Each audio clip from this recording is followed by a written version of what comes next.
Hey guys, this is Carson from MiniRider magazine, and we're out here at my freshly built Supercross track doing a little suspension testing. Here's my dad/mechanic to tell you a little more about it. Hey guys, we're always getting questions on how to set the suspension up on the 150s and 85s, so thought we'd make that a little bit easier for you and show you some of the basics. There's clickers on the suspension that adjust how firm the suspension is or how soft it is. On the top is the rebound clickers, and if you think of the rebound as how fast the forks are going to come back up. So if you click the rebound in, they're going to come back up slower. So as you're riding the bike, kind of think, are they coming up fast enough or slow enough? And if you're not sure what the clickers are doing, I'll usually put Carson on the bike and we'll screw them all the way in one way or the other, send him out for a lap so he understands what it feels like with the compression or rebound set all the way in. The compression clickers are usually on the bottom of the forks, and if you click those in, the front end's going to go down slower. So think of the compression as how fast or how slow it's going down. So all the way in is going to go down as slow as it can. All the way out, it's going to be softer and come up a little bit faster. So that's what the compression rebound does on the forks. On the rear end, the compression is on the bottle, on the reservoir bottle. Same deal, that controls how fast it's going to go down. So if you turn the clicker all the way in, it's going to go down slower, and that'll kind of stop it from bottoming. If it feels like the bike is bottoming metal on metal, start clicking that in until it slows it down. Rebound is on the bottom of the shock on these, and once again, that controls how fast the suspension is going to come back up. So if you click it all the way in, it's going to come up really slow. So as you're riding, kind of mentally think about it, and if you're not sure, click it all the way one direction and ride it, and you'll start getting the feel. You'll be amazed over time how good you can get at just one click. Carson's been at this since he was like 3 years old, and he can tell the difference between one click here or there, so makes it easy on the mechanic and everybody else because we're not guessing what he wants, he knows. So you want to learn how to do that stuff so as you get older on the bike, it makes it easier. The other critical setting is the sag adjustment on these, and that's how tight you have the rear spring. It doesn't really affect how stiff the rear end is. It's a ride height adjustment. So if you have the spring really tight, it holds the back of the bike up and makes the front lower and makes the bike steer really sharp. And if you lower the back end, it kind of choppers it out, makes it steer slower. And usually the recommended settings in the manual is really good. On the 85s, 150s, most of them are at 85 millimeters, which is 3 1/4 inches. And the way that you want to measure that is with the back tire off the ground. You measure from a point, usually on the edge of the side panel down to the axle. And then you have your rider sit on the bike, both feet on the pegs, full gear, and it should go down 3 1/4 inches, and then you know you're going to be right. And then you can kind of fine tune it for what track you're on. If you're on like a tight arena cross, supercross track, you're going to want to tighten it up and make that thing steer on a dime so you can get around the tight corners. If you're riding out in the desert or whatnot, then you loosen it up so the thing doesn't start head shaking on you. Those are some of the basic settings. If Carson's riding off-road stuff or in the woods, we'll click the compression real loose on them, make the bike, feel soft so it picks up on the little rocks, the little choppy bumps that just beat you up. Just loosen the compression, that'll get you.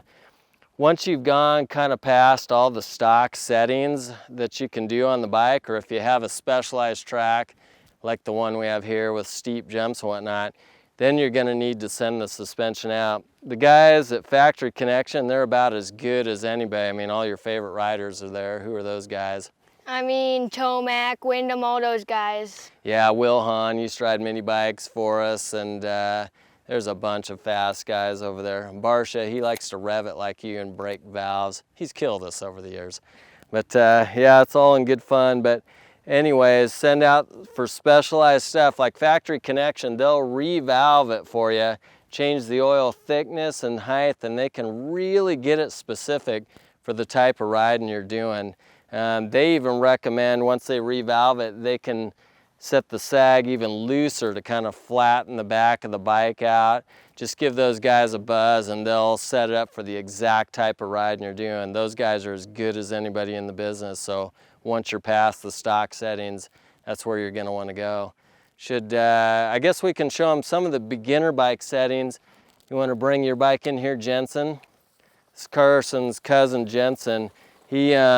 He's a super fast pit bike rider, but it's kind of his first time riding the KX 100s and whatnot. When we have the beginners on them, we'll click the compression loose just so the bike, they can feel a little bit more on the track, and just makes it easier to ride till they get used to riding. So first time riders usually set them up a little bit softer.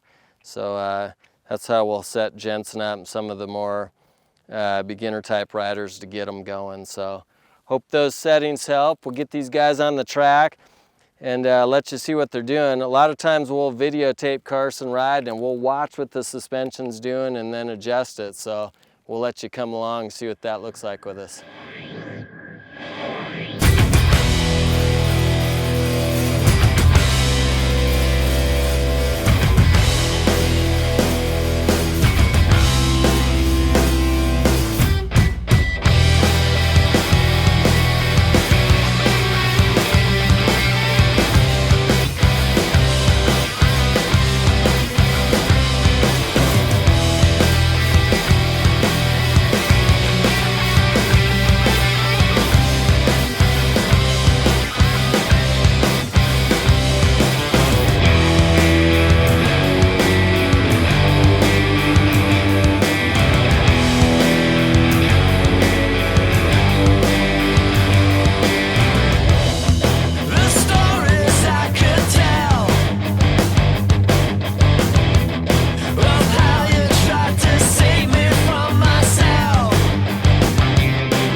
The Honda 150R suspension rides really high, so on a track like mine with a lot of corners, I had factory connection valve it so it really settles into the corners so I can really rail them.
Suspension testing never ends in my world. Half the year I'm off-road racing in the roots, mud, rocks, and grime, so I need my suspension soft. The other half the year I'm outside on my supercross track and I need it stiff. No matter how you need your suspension, call Factory Connection.